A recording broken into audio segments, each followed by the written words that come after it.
Welcome everyone to the main event. We're so happy to have you here with us. Today we are joined by the Peter Marino, who has made a huge name for himself within the Lair community for his client appreciation events. Welcome, Peter. How are you? Good, good. Thanks for inviting me to come, Farah. I'd also like to thank Stacy Alcorn, our broker, and all the support staff that make these events possible. Absolutely. We really appreciate it. I will definitely pass it on to Stacy as well. That's awesome to hear. Yeah, So we'll jump right on in. What led you to choose real estate as a career around 15 years ago? Tell me how you got started. actually, it was 2004 when I started, but Lair started 15 years ago. So what brought me to real estate was I had had many different careers prior to that. Uh, Always self employed, always had an interest in real estate. And I'll tell you a funny story. My wife and I used to read the Sunday paper when there was a Sunday paper. Yeah. Young folks, you won't remember that. But we used to look in the real estate section and we'd look at the houses. And this one particular week, there was an article about this agent in East Longmeadow, which is where our office is. His name was Frank Bell. And this article, he kind of talked about how great real estate is. The sky's the limit, you know, easy entry, all the stuff we'd like to hear. And Yes. I finished the article and I said, I can do this. And that point in time, I was kind of working a job that I felt was not going anyplace. So I got my license in '04 and started part time and eventually moved into full time.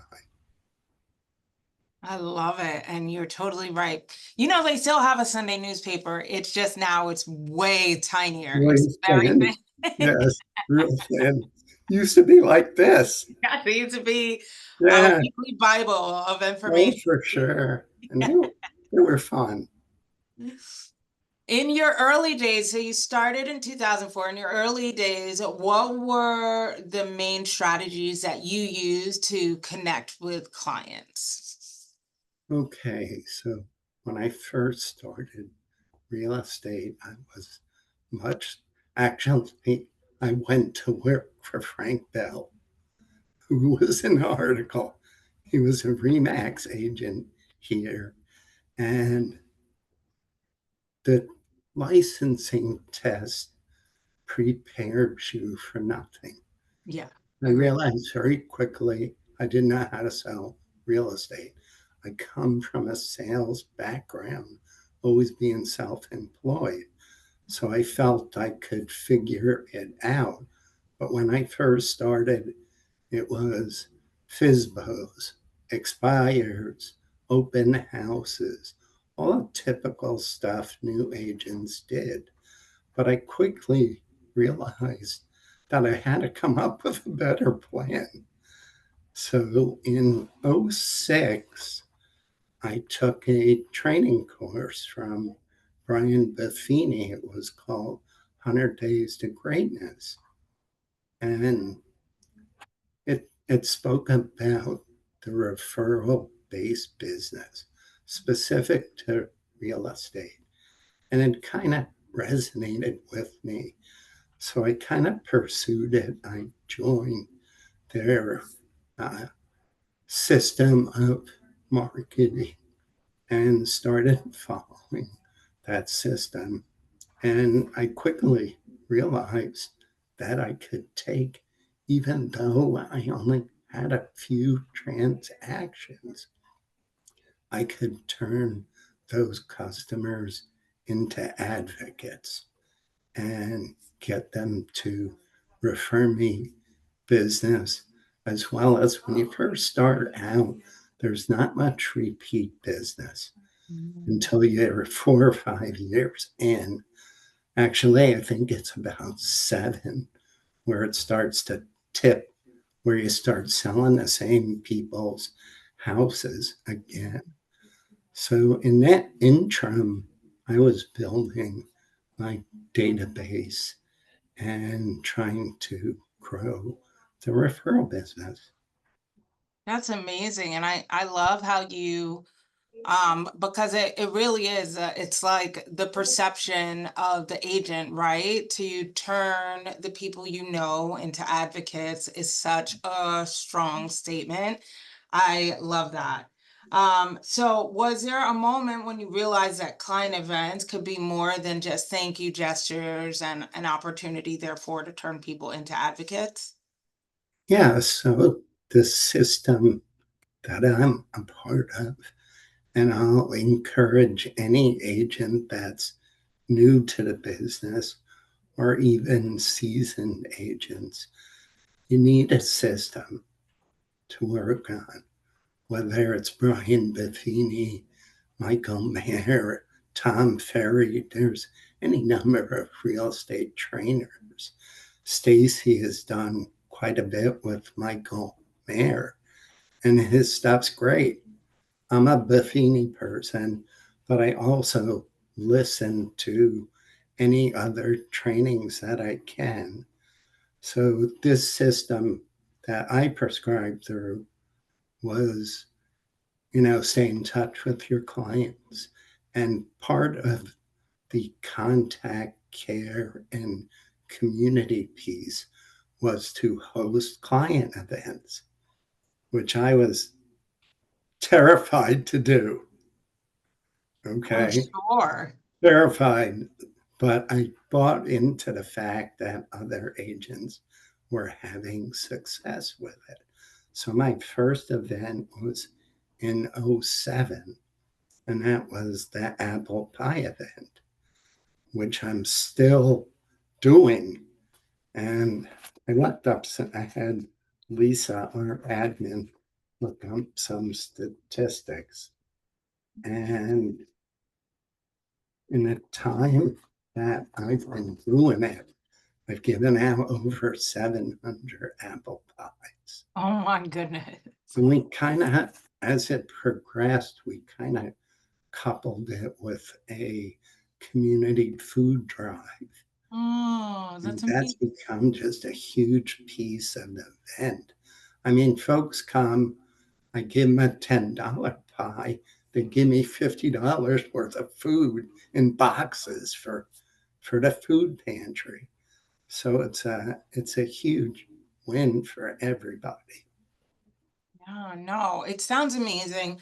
The other thing that I'm getting through this is you're giving back to the community, which I love. Like, aside from the event itself, you're also pouring into your surrounding community, which is amazing. And then additionally, I think humans' brains make us think that everything has to be perfect up front in order for us to start something new. Like, it has to be well prepared. But it sounds like your apple pie event has like developed over time into what it is now, which is a beautiful thing.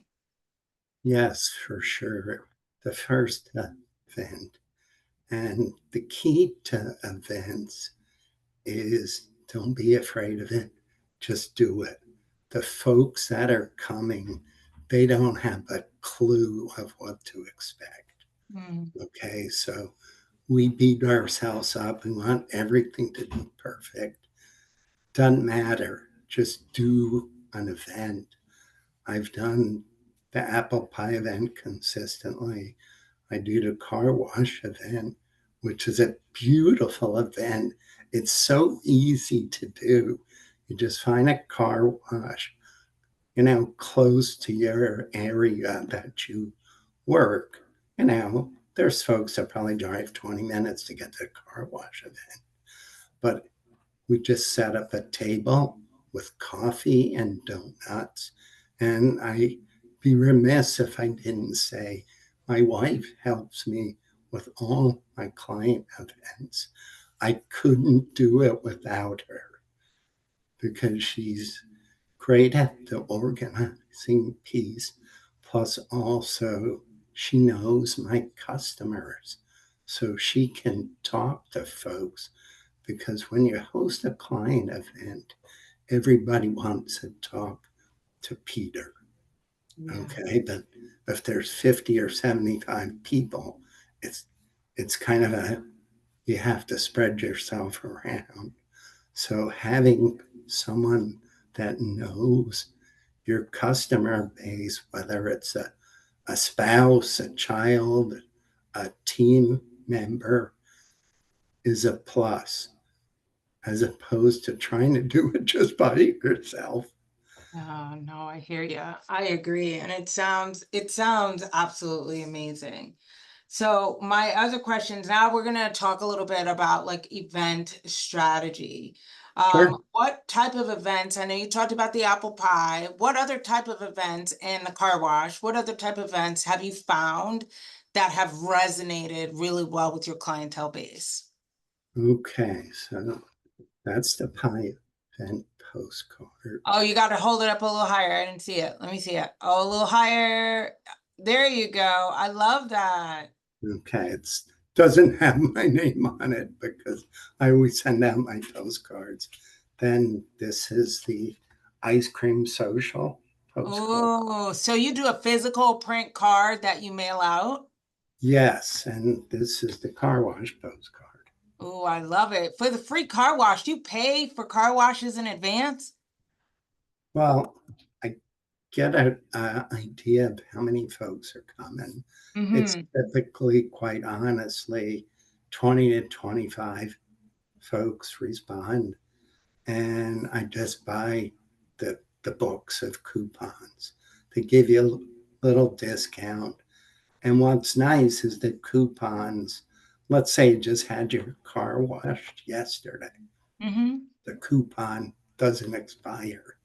Oh, nice. In fact, a funny story, I was getting set up for this year's car wash, which was, let's see, April 26th. So the car wash I try and do in this late spring when folks' cars have been through the winter Yeah. and everybody needs a car wash. So I pulled up and I was talking to the manager of the car wash. And he said, You never can guess. Somebody came yesterday for a car wash with last year's coupon. And I said, I hope you honored it. He said, Absolutely. She got her car washed. She was thrilled to death. Oh. So, it's just kind of their events are kind of the fun part of this business. Mm-hmm. Real estate, it's pretty solitary and it's hard, quite honestly. It's not an easy business. Mm-hmm. So when you have client events, you're getting that connection with folks. Plus, you're also garnishing the energy that comes from folks that they're there to support you. They're Mm-hmm. not coming for a free car wash or a free apple pie or the ice cream social. That's another great event. And that's an easy one, too. I've been doing that since 2010. And it started out as an outside event. We Yeah. went to, it was kind of an ice cream shop. Actually, it was an ice cream shop that we used to own and sold. And it was in a strip mall that I owned. We would set up tents and tables, and we had a band play, and folks would come get their ice cream. And it was just a social thing. You Mm-hmm. know, I know one of your questions was how do you keep your events from being salesy. And that Mm-hmm. was, quite honestly, I think that's anybody's fear, that you Mm-hmm. don't want to come off as a pushy salesperson. So when it comes to my events, the only real estate related thing there is a stack of business cards. Yeah. So folks come in, they know what to expect once they've come, that it's strictly getting my favorite people together for a good time. And I Whether love it's car wash, an ice cream event, some of the other events that I've done, you can get kind of creative with it. I've done hockey events. I've done breakfast with Santa. I've done pictures with Santa. I did a 50s themed party at a hamburger restaurant. And so it's pretty much up to you. But I think that the key is to keep, for me, is to keep the events simple, mm-hmm. and also we should touch. I think I'll let you ask a few questions. I've been talking an awful lot. No, it's okay. I love it. I've been making some mental notes. So one thing you mentioned before was about you do your car wash event in spring because it's winter. And I think it's almost a good accidental point you made with that is seasonality and locale, right? Because for you Yeah, guys up north, after winter, it's muddy, every car is dirty, but that might be different in like say South Florida where the weather is different. So I think considering that is really cool. And then I love that you were talking about keeping it simple but not making it salesy. I think it also is not salesy because you do them so often and now you're a pillar in your community. So I think consistency and repetition really, really help go a long way because now people know what to expect. They love going there, they know you, and it's a great way to connect. I think that's awesome. Um, good. so what is your process? I know you mentioned a couple of other things. What's your process for choosing a theme, venue, or activity? Aside from the ones you've done for a while, what triggers you coming up with a new event and how do you go about it? Well, there was a point in time where I used to do a movie night in Mhm. February, but unfortunately, COVID came and that kind of shifted gears with client events.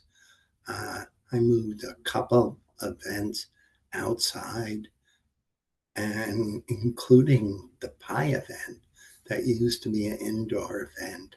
We moved that outside and have kind of gone with that outside theme.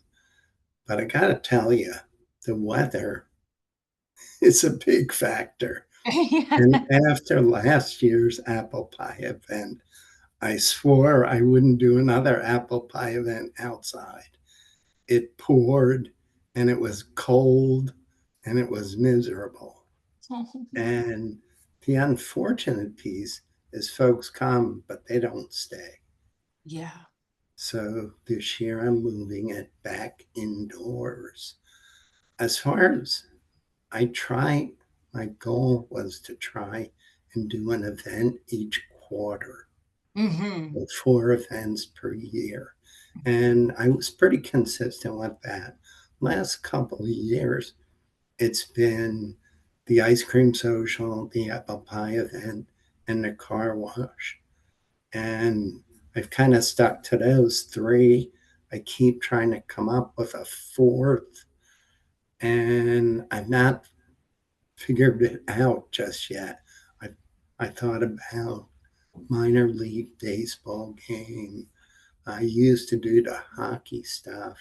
There's lots of options. It's just what you think you can pull off, both getting folks to it. Yes, yes. Oh, it's Lisa telling me Santa photos. Okay. You did Hi, things. Lisa Perugio. Yeah, Lisa Burge, yeah. So I think it's what works for you. These events have worked pretty well for me. They get pretty consistent response back. Biggest event by far is the pie event, but the other two events and the movie night used to be a really good event. We would set up at the theater with a table and just greet folks and, give them their movie tickets and a coupon for candy or popcorn, Oh. you know.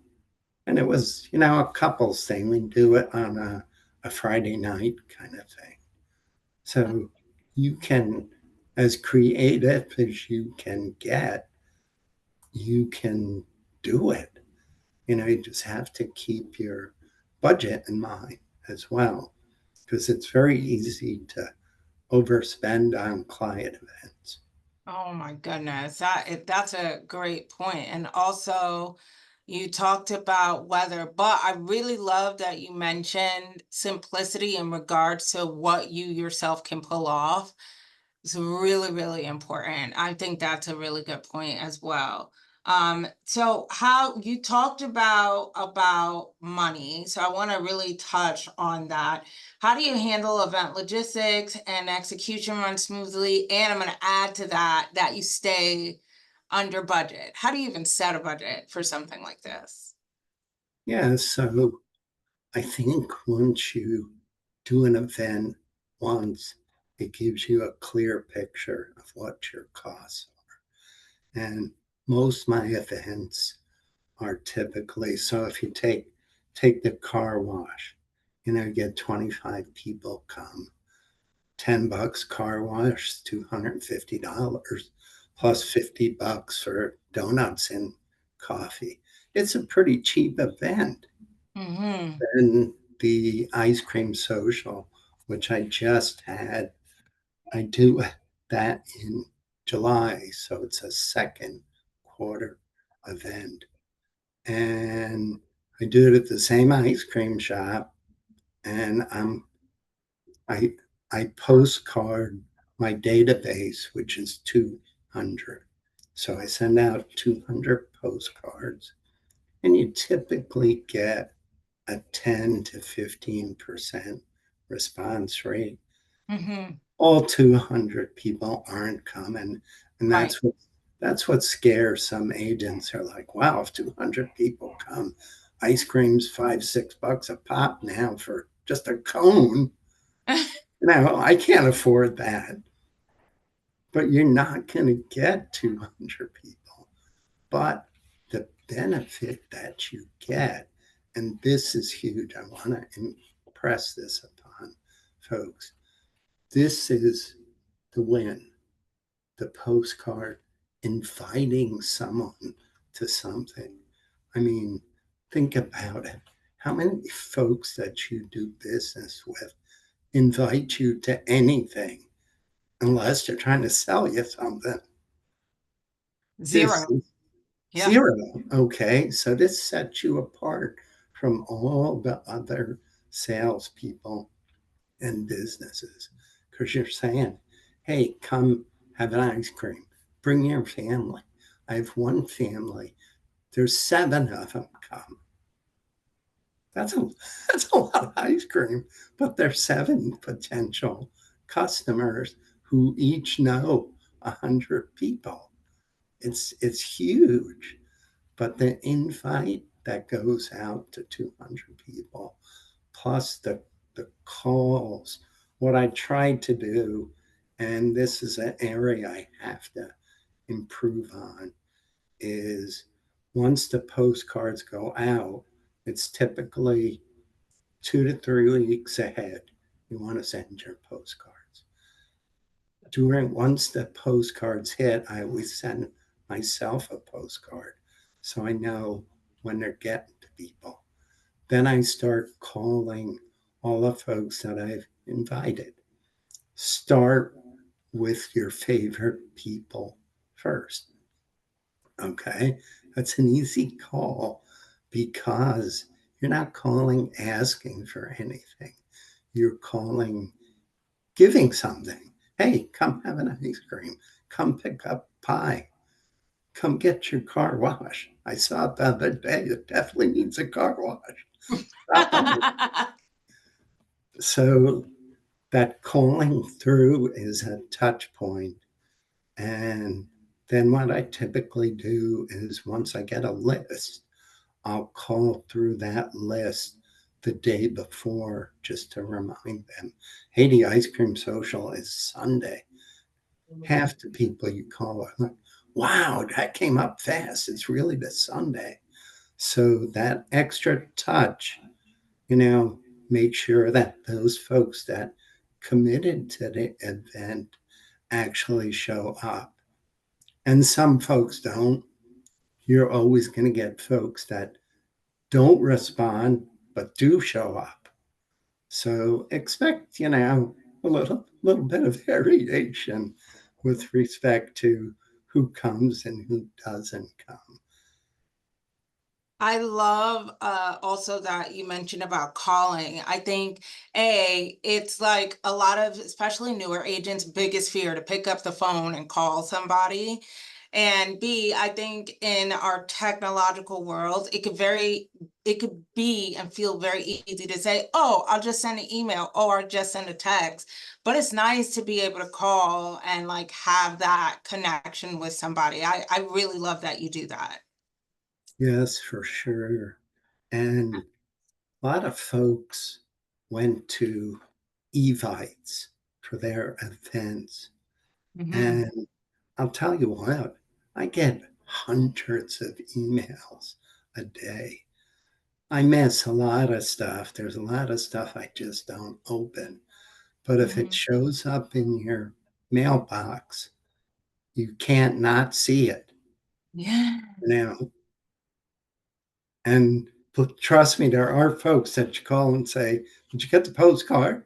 What postcard? And they look, oh, here it is. They're digging through their mail.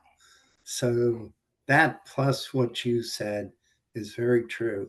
Most agents, myself included, call reluctance. We've Yeah. all got it because we hate to ask people for anything. Mhm. But if you're calling with a good reason, you're offering them an invitation, come and pick up pie for the family. It's a much easier call for those folks like myself that have a tough time with the calls. We shouldn't, but we do.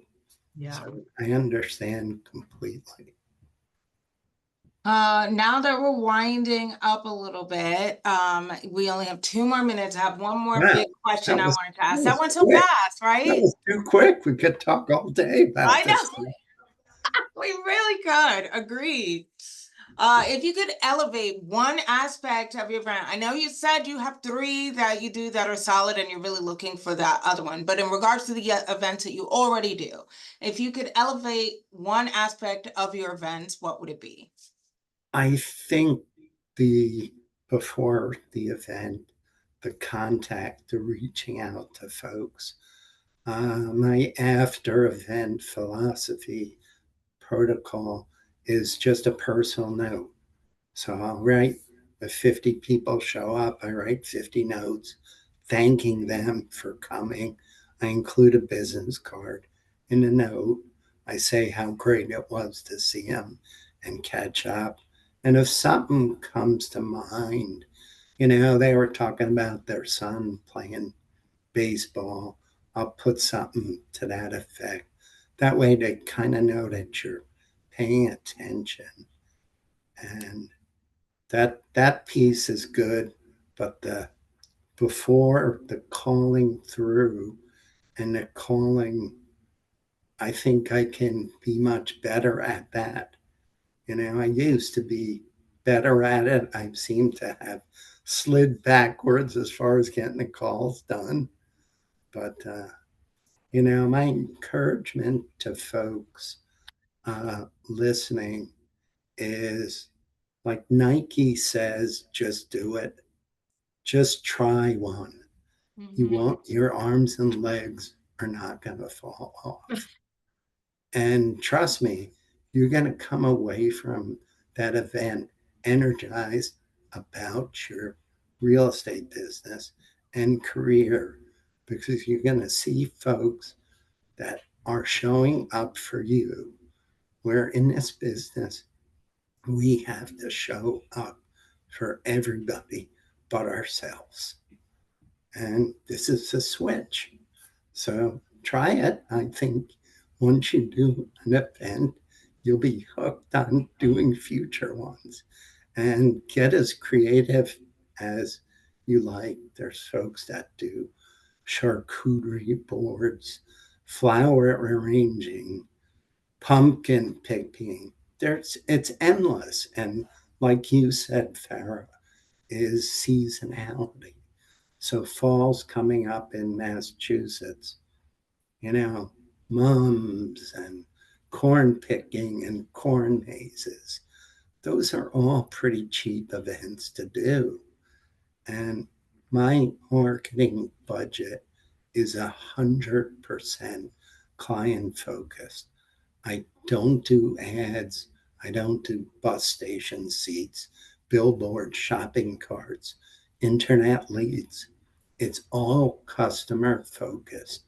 And my business has been going since '04 right through the, the 20, 2007 bust and continues to prosper. So it's a good system, and I encourage everyone to try it. That's amazing. So I want to just do, I know we're over time, but I want to do a quick overview of what you shared with me because Sure, I think it's really important because you shared a really great system. So you try to do 4 events a year, 2 to 3 weeks prior to the event, you send a postcard. You also send that postcard to yourself. So you have like a general idea of when people are receiving it. Then correct. you call through that database and then you call a day before the event as well to remind them. And then afterward, you send personalized notes. I think that's beautiful. Perfect. I That's love it. great. It's a simple system. And as far as the venues go, very quickly, just make sure you follow up before, like a couple days before the event, because you're typically setting up the car wash in February or March. So a lot of time spans, people forget, so just follow up with the folks and just have a great time with it.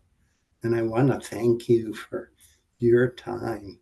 And if anyone wants to reach out to me, my phone is 413 214 3990 is my cell phone. And my email is just my first and last name, realtor@gmail.com. Happy to help, happy to share any info or insights. Wonderful. I added your email to the chat. Thank you so much for joining Beautiful. me today, Okay. Peter. It's been awesome.